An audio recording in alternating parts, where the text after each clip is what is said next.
Hello friends, want to automate savings or send money between Bank of America accounts on a schedule? Here's how to easily set up a recurring transfer using the mobile app or websites.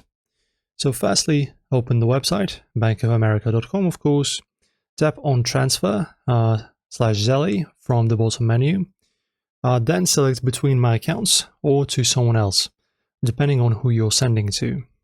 Choose the from account and to account, enter the amount you want to send, tap frequency and change it from one time to a recurring option like weekly, monthly, or every 2 weeks.